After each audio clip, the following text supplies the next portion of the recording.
अस्सलाम वालेकुम नाजरीन, आप देख रहे हैं जीवी ट्रू न्यूज़ और मैं इस वक्त मौजूद हूँ कराक्रम के पहाड़ी सिलसिले के एक ऐसे वादी में जहाँ पर जिसका नाम चाबी ब्रांसा है और यहाँ पर भेड़ बकरियों में वबाई मरज़ फैला हुआ है, जिसकी वजह से यहाँ पर लोग अपनी मदद आपके तहत और वेटनरी डिपार्टमेंट की जानिब से दवाइयाँ फराहम की जा रही हैं, लेकिन उसके बावजूद भी यहाँ पर कंट्रोल में नहीं आ रहा है। आए रोज़ बकरियां मर रही हैं और यहाँ पर मौजूद लोग जो हैं उनको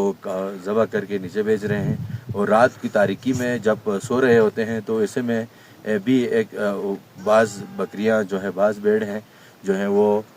मर रहे हैं, वो मुर्दा हालत में पाए सुबह देख नज़र आता है तो वो हराम हो रहे हैं। तो इस तरह से मवेशियों को बड़े पैमाने पर नुकसानात हो रहे हैं। साथ ही साथ यहाँ पर जो हियामों है उनके अंदर भी वो जो खुर और जो उनके मुंह की जो बीमारियां हैं वो दोबारा से शुरू हो चुकी है, जिसकी वजह से उनको बड़े परेशानियों का सामना है। तो हम इस वीडियो में कोशिश करेंगे कि उन बकरियों को, उन भेड़ों को दिखाएं, क्योंकि याक और याकमो जिस जगह पे हैं उस जगह पे जाने के लिए आज हमें बहुत टाइम लगेगा और मुझे नीचे डाउन गाँव में भी मेरे मसरूफियात हैं, इस वजह से मैं उन एरियाज़ में नहीं जा सका। यहाँ चाबी ब्रांसा के आसपास मौजूद जो भेड़ बकरियों को जो बीमारियाँ लाहिक हैं उनको हम आप तक दिखाने की कोशिश करेंगे और हुकाम बाला से खुसूसन जो वाइल्ड लाइफ और जो KNP के जितने भी हमारे ज़िम्मेदारान हैं सेंट्रल कराक्रम नेशनल पार्क के, उनसे हम रिक्वेस्ट करते हैं, आवाम रिक्वेस्ट कर रही है कि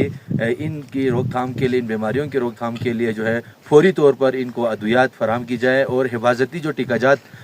पिछले साल लगाए गए थे उनकी फराहमी को यकीनी बनाने के लिए यहाँ की आवाम जो है उनसे मुतालबा कर रही है। तो हम आपको वो वीडियोस भी दिखा रहे हैं, आप विजुअल्स भी देख सकते हैं कि बीमारियाँ किस हद तक पड़ी हैं और बकरियाँ किस तरह से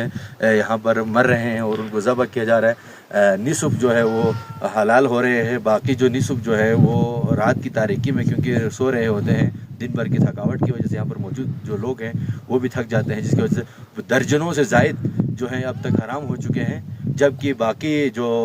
मुर्दार हो चुके हैं ना, बाकी जो जितना हो सकता है तकरीबन अभी मैंने देखा वहाँ पे जो बीमार थे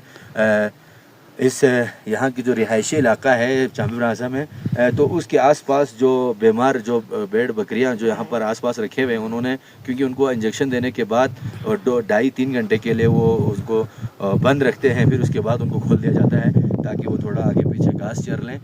उसके लिए। तो उस हिफाजती और अपने निगाहदाश्त में रखने के लिए, इनको आसपास रखने के लिए बाकी बकरियों के साथ ऊपर नहीं छोड़ा जाता। बाकी पास्चर एरिया में आपको ऊपर जो नज़र आ रहा है उन एरियाज़ में बाकी बकरियां जो सेहतमंद हैं वो उस तरफ गई हुई हैं और जो आसपास जितने भेड़ बकरियां आपको नज़र आ रही हैं वो सारे के सारे इसी बीमारी में मुब्तला हैं और हुकाम तकरीबन मैंने देखा तो सैकड़ों हैं, मतलब 100 से ऊपर है। उनको फौरी तौर पर अद्वियात की ज़रूरत है और ये साथ में क्योंकि हमारा एक ही कोरल बना हुआ है KNP के थ्रू, तो उस कोरल में रखने की वजह से जो है वो एक दूसरे को फिर वो लग जाती है, क्योंकि बीमारी एक दूसरे से छूने से लग जाती है और हमारे पास स्पेस नहीं है, पूरे आवाम का यहाँ पे पड़ा हुआ है। तकरीबन 172 चूल्हों की भेड़ बकरियाँ यहाँ पर हैं, तो उनको एक ही कोरल के अंदर बंद किया जाता है, जिसकी वजह से ब्लाक तादाद में जो है, बड़े वास्ट तादाद में जो है बीमारियाँ फैल रही हैं। तो हुकाम बाला से आवाम का मुतालबा है कि फिलफौर इनके लिए हंगामी बुनियाद पर जो है अद्वियात फराहम किया जाए और हिफाजती टिकाजात के लिए भी जो पिछले साल लगाए गए थे उनकी भी फराहमी को यकीनी बनाया जाए।